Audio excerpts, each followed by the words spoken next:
The Golden Age of Comic Books, month number 18. These are the 33 comic books on the newsstands with a cover date of November 1939. This is the highest number of comics that had ever been on the newsstands at the same time at this point in comic book history, showing the definite growth continually at the end of 1939 as the popularity of Superman has made many publishers want to jump in on the superhero bandwagon, and more new publishers are popping up.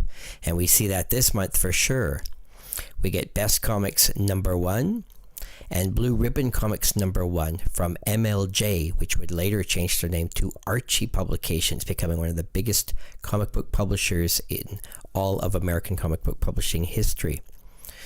We also get a double Action Comics Ashcan one-shot from DC, not officially released to the public, and an interesting one-shot Edison Inspiration to Youth, and this was a comic book version of the life story of Thomas Edison.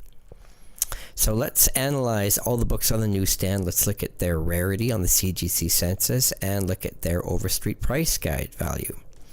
So we have 33 comics this month. That's up from 31 last month. This is the highest ever at this point. And yet some comics are still actually considered quite scarce at this point. If we use the average estimate that the average comic on the newsstands was selling 200,000 copies a month, that means there's 6.6 million comics sold this particular month, which would be a record. Also, keep in mind on this chart for November 1939, we also technically had Marvel Comics number 1 out from Timely Comics. It was the second printing, and it's believed to have sold 800,000 copies. So in fact, I did not put it on the chart because it's a second printing, but it is technically considered to be the best-selling comic of this month, being a second printing. The first printing had come out last month, which we covered all the documentation. The price guide and the CGC census does not really separate prices for the two printings, so I chose not to list it here. So you can go look at last month's chart for details on Marvel Comics number 1. So what are the big books of this month? Well, Detective Comics number 33 is by far the most important book of the month, the most popular, the most valuable, and appears to be the most common based on the CGC census. It features not only in one of the earliest cover appearances ever of Batman, but it's Batman's first origin story, and this is telling the story of Bruce Wayne's parents being killed.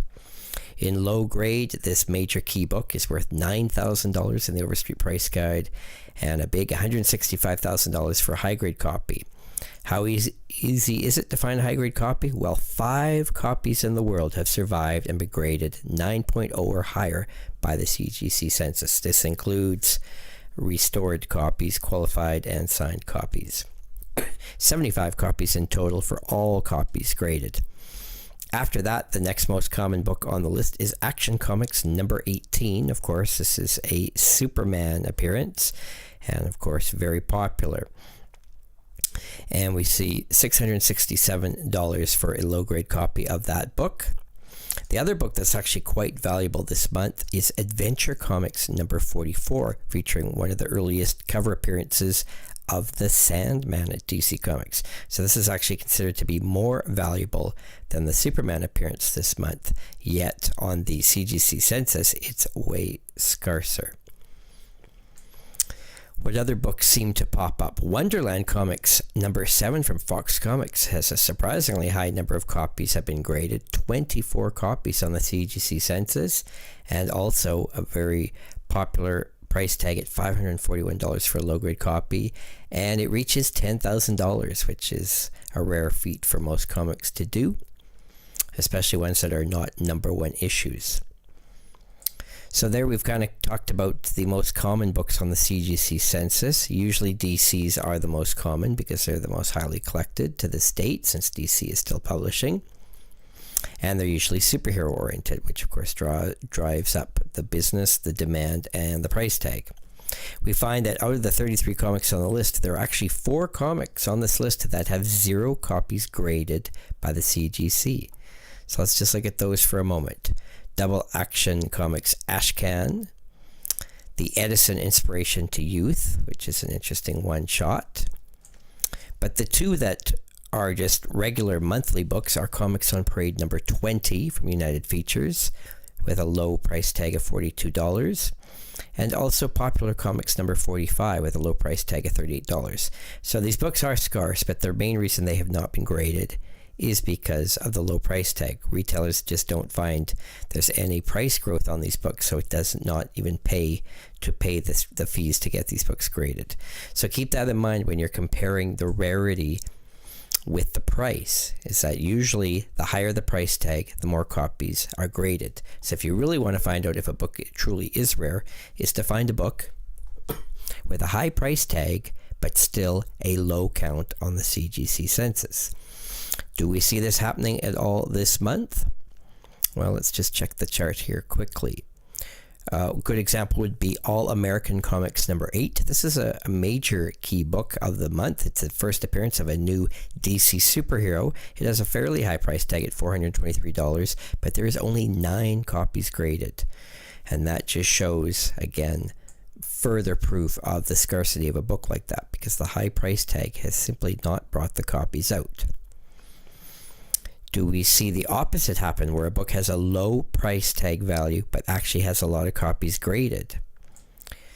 Well, an example of that may be something like Mickey Mouse Magazine. The 50th issue is out this month with the goofy cover.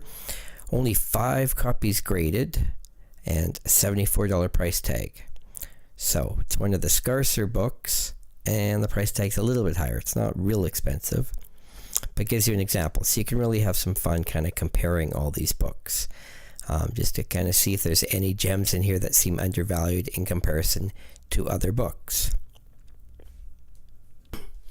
At this time, most of the comic books were still anthologies, meaning that there was a very varied batch of different strips and genres in a single comic. But there were a few special titles that had a single theme, including 4 color comics, which each month had a special theme. This month it's Don Winslow of the Navy. We also had large feature comics, this one featuring Dick Tracy this month, and single series number 12 featured Joe Jinks. So those 3 books would have really stood out on the newsstand. And it's interesting that these publishers were taking these chances. Unfortunately, we don't have sales documentation for any of those 3 titles to really know if these single theme or single character books were actually selling as good as the anthology books. But of course, over time, we'd have more and more of them. So with the popularity of Superman getting his own title, it seemed inevitable that we're going to get more and more of these. Let's look at the actual documented comic book sales figures for this month. We don't have sales figures for all the books, unfortunately, but we have a pretty good little census here to give us a rough idea.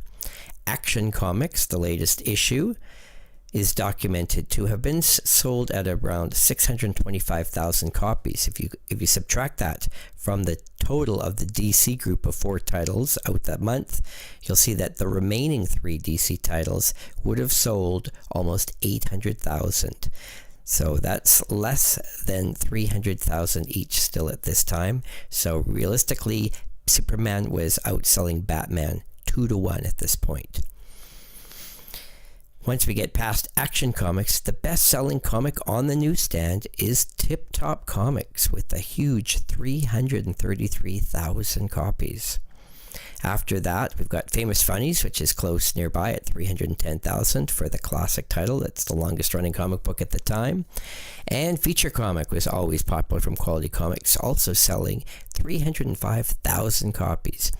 Everything else on this list has to be divided up, but it would appear that the average book on this list was selling between 180 and about 280,000 copies. So we'll see that with the 2 titles from Western Comics, the 3 titles from Fox Comics, and the 2 comics from Dell Comics.